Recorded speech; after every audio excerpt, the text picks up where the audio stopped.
Hello সবাইকে, তোমরা সবাই কেমন আছো? আশা করি সবাই ভালোই আছো। আগের দিন রাতেই ব্যাগটা গুছিয়ে রেখেছিলাম, কোনো কিছু যদি মিস হয়েছে তাহলেই হয়েছে। আজকে আমার ক্লায়েন্টের বাড়ি ছিল ভালোবাসা মোড়। টোটো থেকে নেমে দুজনে মিলে দাঁড়িয়ে আছি, আর ওকে আমি জিজ্ঞেস করছি, কিরে কেমন লাগছে? এমনিতেই হয়ে গেছে লেট, তার মধ্যে ক্লায়েন্টের বাড়ি গিয়ে দেখি কোনো কিছুই হয়নি। ফাইনালি ক্লায়েন্টের দেখা পেয়েছি।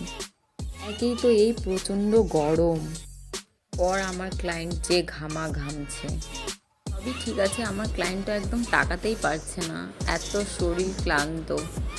চোখটা খুলে তাকাবে সেটাও পারছে না।